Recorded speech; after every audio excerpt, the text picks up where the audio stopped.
अवधूत चिंतन श्री गुरुदेव दत्त. श्री स्वामी समर्थ. तुम्हा सगळ्यांचं माझ्या चॅनलमध्ये खूप खूप मनापासून स्वागत आहे. आजचा दिवस तुमचा शुभ जाऊ दे. स्वामी कृपेने तुमच्या सगळ्या चांगल्या इच्छा स्वामी महाराज नक्की पूर्ण करो हीच महाराजांची चरणी प्रार्थना करते आणि आजच्या व्हिडिओला सुरुवात करते. तुम्हा सगळ्यांना माहिती आहे मार्गशीर्ष महिना लवकरच सुरू होणार आहे. 13 डिसेंबर पासून मार्गशीर्ष महिना सुरू होणार आहे आणि मार्गशीर्ष महिना ओळखला जातो आपल्या महिलांचा सगळ्यात आवडतीचं की महालक्ष्मीचे व्रत कसे करायचे, महालक्ष्मीचे व्रत कसे करायचे, मांडणी कशी करायची याच्यावरचा आजचा व्हिडिओ आहे. सगळ्यात आधी महालक्ष्मी व्रत हे जे मार्गशीर्ष महिन्याचे व्रत आहे हे अतिशय म्हणजे संपूर्ण महिना हा खूप पवित्र मानला जातो आणि गुरुवार त्यातल्या त्यात अतिशय महत्त्वाचा मानला जातो. या दिवशी आपल्याला माता लक्ष्मीची सेवा करायची असते आणि मार्गशीर्ष महिना श्रावण इतकाच पवित्र आहे. मार्गशीर्ष महिन्यातले गुरुवारचे अनुभव अतिशय सुंदर बऱ्याच महिलांना आलेले आहे, मला पण आलेला आहे. मार्गशीर्ष महिन्याचे गुरुवार केल्याने घरात कधी कशाची कमी पडत नाही. सुख समृद्धी समाधान ऐश्वर्य भरभराट आयुष्यभर आपल्या घरात नांदत असते आणि त्यातल्या मनातल्या किती पण इच्छा असो मग मुलं बाळ होत नाहीये, मनासारखा जोडीदार मिळत नाहीये किंवा जो हवा आहे तो जोडीदार मिळावा म्हणून तुम्ही मार्गशीर्ष महिन्याचे व्रत करू शकता. व्रत हे कोणीही करू शकतं, स्त्री किंवा पुरुष कोणीही करू शकतं, असं कुठलाही भेदभाव नाहीये. मुलीही करू शकता, कुमारिकाही करू शकता, विधवा पण करता आणि सवाष्णी पण करता, असं काहीही मनात आणायचं नाही. तुम्ही किती श्रद्धेने सेवा करता ते जास्त महत्त्वाचं असतं. तर आजच्या व्हिडिओमध्ये मी तुम्हाला तेच सांगणार आहे की आपल्याला मांडणी कशी करायची आहे आणि तुम्हाला माहिती आहे की मार्गशीर्षची एक कहाणी असते, एक छोटंसं पुस्तक असतं, ते तुम्हाला वाचायचं असतं. तर चला व्हिडिओला सुरुवात करूया. आपल्याला काय करायचे आहे म्हणजे आपल्याला काय करायचं आहे, हे जे व्रत आहे किंवा ही जी पूजा आहे ती कोणी पण करू शकतो. सगळ्यात आधी आपल्याला आपण जिथे देवीची मांडणी करणार आहात, जर तुम्ही देवासमोर करणार असेल तरी चालेल, पण मी ते दुसऱ्या ठिकाणी तुम्हाला करून देते आहे. पण एक गोष्ट लक्षात ठेवा की जेव्हा तुम्ही मांडणी करणार आहात, देवीची स्थापना करणार असाल तर तेव्हा त्याचं तोंड पूर्वेकडे नाहीतर उत्तरेकडे असावं. हे झाल्यानंतर घरातली जागा तुम्ही आता बघा, आधीच्या काळी आपण शेणाने सारवायचो, आता तसं राहिलेलं नाही आहे.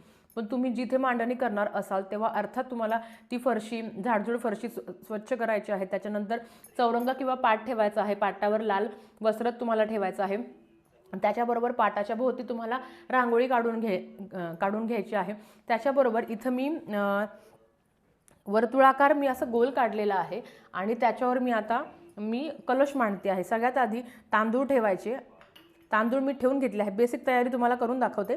त्याच्याच नंतर आता आपण दीप प्रज्वलित करूया, कारण कुठलीही सेवा करण्याच्या आधी दिवा लावायचा असतो. मांडणी केल्यानंतर तुम्हाला आचमन करायचं असतं, पण मी आधी दिवा लावून घेते आहे. तर इथे काहीच नाही, मी फक्त वर्तुळाकार एक तुम्ही गव्हाची किंवा तांदळाची रास दोघांपैकी कुठली पण एक रास तुम्ही मांडून घेऊ शकता. हे झाल्यानंतर इथे मी हळदी कुंकू अक्षदा अर्पण करते आहे. तर आता तुमच्याकडे जर महालक्ष्मीचा फोटो असेल, भगवान विष्णू महालक्ष्मीचा फोटो असेल तर तो आवर्जून ठेवावा. पण जर तुमच्याकडे नसेल तर आपल्याला माहिती आहे हे महालक्ष्मी महात्म्य व्रतकथा पूजाविधी आहे, तर हे तुम्ही असं इथे ठेवलं तरी चालेल. यालाच लक्ष्मी स्वरूप मानून तुम्ही याची पूजा केली तरी चालेल, पण माझ्याकडे आहे म्हणून मी इथे भगवान विष्णू आणि माता लक्ष्मीचा फोटो ठेवते आहे. आता सगळ्यात आधी आपल्याला काय करायचं आहे बघा, आता मी कलश मांडण्याच्या आधी तुम्हाला माहिती आहे की हा जो कलश मांडलेला आहे तर इथे बघा, आता नेमकी मी इथे याला वस्त्र परिधान केलेली आहे. बघा, ह्या ज्या गोष्टी आहे ना ह्या सगळ्या ऑप्शनल आहे, तुम्ही आणल्याच पाहिजे असं अजिबात नाही आहे.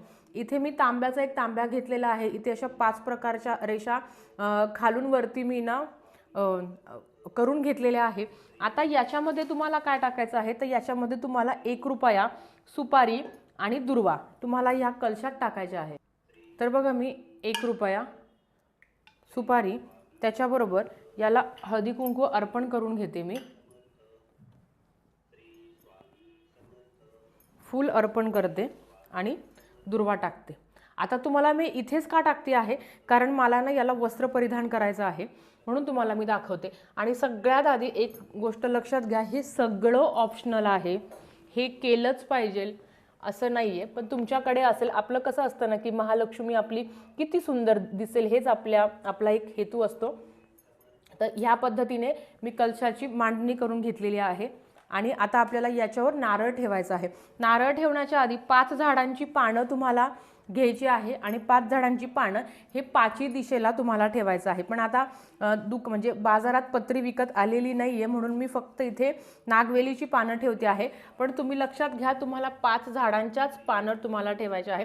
माझ्याकडे अवेलेबल झालं नाही आहे म्हणून मी नागवेलीची पानं ठेवते आहे. तुम्हाला पत्री जी आपल्याला विकत मिळते बघा, आता सध्या नाही आहे पण बुधवार गुरुवारी येऊन जाईल. तर तुम्हाला इथे 5 झाडांचे 5 पानं 5 दिशेला ठेवायचे आहे. तर बघा इथे मी नारळ ठेवलेला आहे. नारळाचा शेंडा वरती असावा आणि मी इथे हे मुकुट लावलेला आहे. मी परत एकदा सांगेल, मुकुटही ऑप्शनल आहे. तुमच्याकडे असेल किंवा जर तुम्हाला इच्छा असेल तर तुम्ही विकत आणू शकता, नसलं तरी चालेल. पण मी तुम्हाला ते सांगेल की आपल्याला हे वाटतं की आपल्या घरातली महालक्ष्मी खूप सुंदर दिसावी म्हणून आपण मुकुट लावत असतो. तुमच्याकडे दुसरं मुकुट असेल तर तुम्ही ते लावलं तरी चालेल. आता सगळ्यात आधी मी कलश मांडलेला आहे. आपण पूजा नाही करत आहे, आपण फक्त मांडणी करतो आहे. पूजा करताना आपल्याला माहिती आहे की आधी गणपती बाप्पाची पूजा करायची असते, पण मी आधी कलश मांडून घेतला. आता गणपती बाप्पाची स्थापना करायची, प्राणप्रतिष्ठा नाही आहे. गणपती बाप्पांना फक्त मी इथे ठेवती आहे. आपल्याला प्राणप्रतिष्ठा जेव्हा आपण खरी पूजा करायला लागू ना, तेव्हा आपल्याला गणपती बाप्पांची म्हणजे प्राणप्रतिष्ठा म्हणजे गणपती बाप्पाची स्थापना करायची आहे. आता फक्त मी मांडणी करून दाखवते आहे. बघा आता गणपती बाप्पाची स्थापना झाली, मी कलश मांडला. सगळ्यात आधी तुमच्याकडे जर महालक्ष्मीची मूर्ती असेल तर आवर्जून ठेवा. मग ती चांदीची असो किंवा बघा आपण दिवाळीला जी मातीची महालक्ष्मीची मूर्ती घेतली होती ती तुमच्याकडे असेल तर ती ठेवली तरी चालेल. पण इथे माझ्याकडे चांदीची आहे म्हणून मी ठेवते आहे. तुमच्याकडे श्रीयंत्र असेल तर आवर्जून मी महिलांना सांगेल की तुमच्याकडे श्रीयंत्र असेल तर आपल्याला लक्ष्मी स्वरूप माता लक्ष्मीला ज्या गोष्टी प्रिय आहे ना त्या गोष्टी आपल्याला मांडणीत ठेवायच्या आहे. म्हणून मग श्रीयंत्र असेल तर इथे तुम्ही श्रीयंत्र पण ठेवू शकता. आता माझ्याकडे आहे म्हणून मी श्रीयंत्र ठेवते आहे. त्याच्यावर ही कमळगट्ट्याची माळ, ह्या पद्धतीने आपल्याला श्रीयंत्राचं पण ठेवायचं आहे. परत तुमच्याकडे जर शिक्का असेल तुम्ही शिक्का पण ठेवू शकता. त्याच्याबरोबर कवड्या असेल तर कवड्यांची पण पूजा करायची आहे. परत एकदा सांगेल, ह्या सगळ्या गोष्टी ऑप्शनल आहे. ह्या माता लक्ष्मीला प्रसन्न करणाऱ्या आहे. जर तुमच्या घरात असेल तर ठेवा, नसेल तर फक्त गणपती बाप्पाची मूर्ती ठेवा. महालक्ष्मीची मूर्ती जर मातीची असेल तर ती ठेवू शकता, नाही ठेवली तरी चालेल कारण ऑलरेडी आपण कलश स्थापित केलेला आहे आणि फोटो पण ठेवलेला आहे. इथे मी घंटी ठेवते आहे, इथं मी शंख ठेवते आहे ह्या पद्धतीने उत्तरेला. ठीक आहे, हे झालं. आता ह्या पद्धतीने मांडणी झाली. आता आपल्याला मांडणी करून दाखवली. आता आपल्याला पूजा पण करायची आहे. तर पूजा कशी करायची ते तुम्हाला सांगते. सगळ्यात आधी आपल्याला गणपती बाप्पांची प्राणप्रतिष्ठा करून घ्यायची आहे. गणपती बाप्पाची प्राणप्रतिष्ठा कशी करायची ते मी तुम्हाला सांगते. आता बघा मांडणी करून झालेली आहे. आता आपल्याला जर इथे तुम्ही गणपती बाप्पाच्या मूर्तीच्या ऐवजी तुम्ही सुपारी पण घेऊ शकता. गणपती बाप्पाची मूर्ती एका छोट्याशा वाटीत काढायची आहे, डिशमध्ये किंवा तांब्यामध्ये तुम्हाला काढायची आहे आणि त्याच्यावर तुम्हाला एक वेळा गणपती अथर्व शीर्षमचं तुम्हाला पठण करायचं आहे.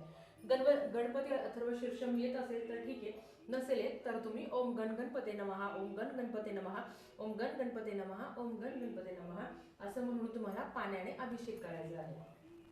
आता ह्या पद्धतीने आता मी फक्त तुम्हाला एकदाच करून दाखवते. त्याच्यानंतर गणपती बाप्पाची मूर्ती तुम्हाला स्वच्छ पुसून जागेवर ठेवायची आहे. त्याच्याबरोबर गणपती बाप्पांना तुम्हाला हळदी कुंकू अर्पण करायचं आहे.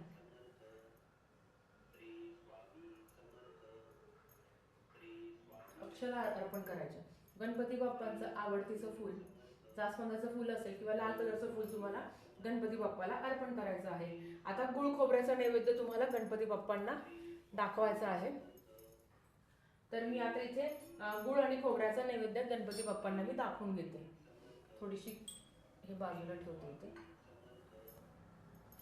आणि हे सगळं म्हणताना वक्रतुंड महाकाय सूर्य कोटी समप्रभ निर्विघ्नं कुरु मे देव सर्व कार्येषु सर्वदा ह्या पद्धतीने. नंतर लक्ष्मीची मूर्ती असेल तर लक्ष्मीच्या मूर्तीवर पण तुम्ही अभिषेक करायचा आहे. एक वेळा श्री सुक्तम म्हणून तुम्ही लक्ष्मीच्या मूर्तीवर अभिषेक करायचा आहे. आता मी तो काही अभिषेक तुम्हाला करून दाखवत नाही. लक्ष्मीच्या मूर्तीवर अभिषेक करून झाल्यानंतर तुम्हाला लक्ष्मीला पण लाल फूल अर्पण करायचं आहे, हळद कुंकू अर्पण करायची आहे. त्याच्याबरोबर श्रीयंत्र असेल तर श्रीयंत्रावर पण तुम्हाला कुंकुमार्चन करणं शक्य असेल तर तुम्ही तेव्हा कुंकुमार्चन करा किंवा दिवसभरात तुम्ही कधीही कुंकुमार्चन करू शकता.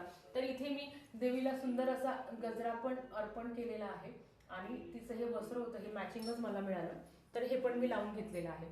हे झाल्यानंतर आपल्याकडे फोटो जो होता, ज्याचे आपल्याला व्यवस्थित फोटो स्वच्छ मी ऑलरेडी धुतलेला आहे, त्याला मी ऑलरेडी माझी पूजा करून झालेली आहे. कारण सकाळी देवपूजा केली तेव्हा फोटोची पण माझी पूजा करून झाली.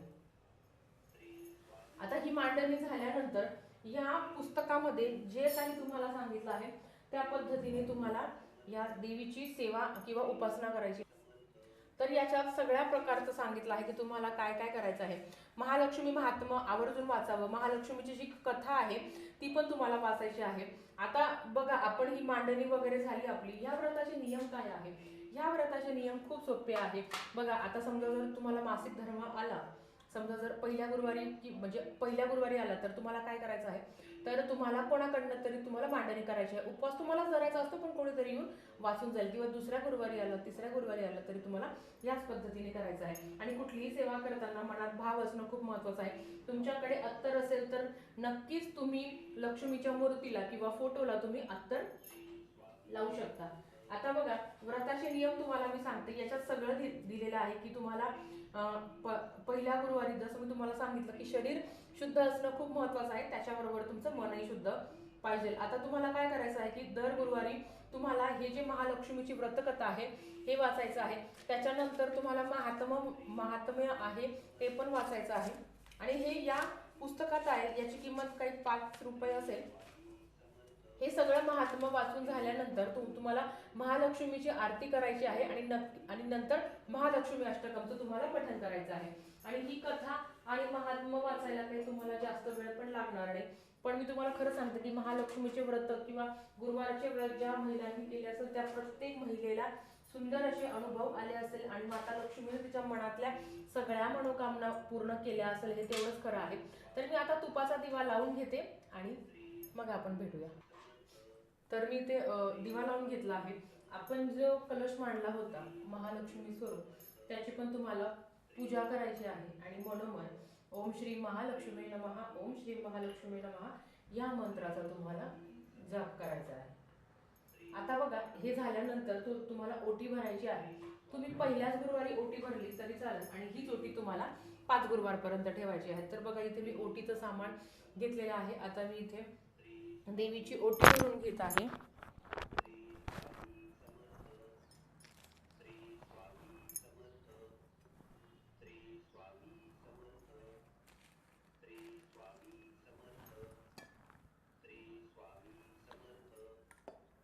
तर या पद्धतीने तुम्हाला पण ओटी भरून घ्यायची आहे. आता हे सगळं झाल्यानंतर बघा, आपल्याला देवी महात्म्य वगैरे वाचून झाल्यानंतर आरती वगैरे करायची आहे. आणि तुम्ही ही मांडणी कधी करू शकता, तर तुम्ही सकाळी पण करू शकता, तुम्ही संध्याकाळी पण करू शकता. पण मी तुम्हाला सांगेल तुम्ही सकाळीच करा. म्हणजे कसं ना, दिवसभर ही मांडणी पाहून आपलं मनही प्रसन्न होतं आणि घरातलं वातावरणही छान राहतं. सकाळी तुम्ही मांडणी करून झाल्यानंतर देवीला फळांचा किंवा दूध साखरेचा नैवेद्य दाखवावा. आणि संध्याकाळी आपण गोडधोड काय करतो, वरण भात भाजी चपाती जे काही असेल त्याचा नैवेद्य दाखवावा. तुमच्याकडे गाय असेल तर आवर्जून तो नैवेद्य तुम्ही गायला खायला द्या. पण जर गाय नसेल तर तुम्ही स्वतः तो ग्रहण केला तरी चालेल. आता सगळ्यात महत्त्वाचं ताई, दुसऱ्या दिवशी उत्तर पूजा कशी करायची तर ते तुम्हाला सांगते. आपण कलशाच्या खाली जो काही मंडल केला होता, गोलमंडल, तिथे आपण गहू किंवा तांदूळ तुम्हाला ठेवायचे आहे. तर मी तांदूळ ठेवले होते. ते तांदूळ तुम्हाला 5 गुरुवारपर्यंत तेच तांदूळ तुम्हाला तसेच ठेवायचे आहे, जपून ठेवा. हे झाल्यानंतर कलशातला नारळ तो तुम्हाला 5 गुरुवारही तोच नारळ तुम्हाला ठेवायचा आहे. फुलं जी आहे ते तुम्ही निर्माल्यात टाकून देऊ शकता. त्याच्याबरोबर जे 5 पानं आपण घेतलेले होते, तर ते 5 पानं काय करायचं, तर घराच्या 5ही दिशेला तुम्हाला ते 5 पानं ठेवून द्यायची आहे. किंवा 2 पानं तुम्ही ठेवले तरी चालेल, बाकीचे निर्माल्यात टाकले तरी चालेल. कारण काही लोक 2 पानं ठेवतात, काही लोक 5 पानं ठेवतात. तुमच्याकडे जसं करत असाल तर तसं तुम्हाला करायचं आहे. आणि गुळ खोबऱ्याचं काय करायचं, तर हा तुम्ही प्रसाद म्हणून तुम्ही स्वतः ग्रहण करू शकता, काही प्रॉब्लेम नाही. आणि गणपती बाप्पा त्यांच्या जागेवर ठेवा. महालक्ष्मीची मूर्ती, श्रीयंत्र जे काही तुम्ही ठेवलं असेल, जे काही तुम्ही इथे पूजेला ठेवलं असेल तर ते तुम्ही जागेवर ठेवून द्या. या पद्धतीने अतिशय साध्या पद्धतीने तुम्हाला मांडणी करायची आहे आणि आरती करायची आहे. महालक्ष्मीची कृपा आपल्या सगळ्यांवर राहू दे, सगळ्यांच्या घरात सुख समृद्धी आयु आरोग्य ऐश्वर्य भरभराट नांदू दे, हीच मी महालक्ष्मी चरणी प्रार्थना करते. आणि सगळ्या महिलांना आवर्जून विनंती करेल की ताई आम्हाला शक्य होत नाही, आम्ही संध्याकाळी ना म्हणजे जॉबवरनं येतो, तुम्ही संध्याकाळी मांडणी करू शकता. पण मी खरं सांगेल की जो कोणी श्रद्धेने हे व्रत करताना त्याच्या मनातल्या सगळ्या इच्छा पूर्ण होतातच, हे शाश्वत सत्य आहे. अनुभव घेतलेले आहे, तुम्हाला पण आला असेल, यात काही शंका नाही. तर अतिशय छोट्याशा माहितीसोबत झालेली सेवा महाराजांच्या चरणी मी रुजू करते आणि आजचा व्हिडिओ इथेच थांबवते. अजून एक सांगायचं आहे, मार्गशीर्षचे गुरुवार आणि 11 गुरुवार हे एकत्र काउंट करायचे का? तर नाही. मार्गशीर्षचे हे लक्ष्मीचे गुरुवार आहे. तुमचे 11 गुरुवार चालू असेल तर तुम्ही त्या 11 गुरुवारमध्ये हे 5 गुरुवार काउंट करायचे नाहीये, हे लक्षात ठेवा. कधीतरी व्हिडिओमध्ये मी सांगेल, पण आता मी तुम्हाला सांगून देते. तर झालेली सेवा महाराजांच्या चरणी मी रुजू करते आणि आजचा व्हिडिओ इथेच थांबवते. तर आवडला असेल तर लाईक शेअर सबस्क्राईब करा. भेटूया परत तशाच एका नवीन व्हिडिओसोबत. श्री स्वामी समर्थ. बोल महालक्ष्मी माते की जय.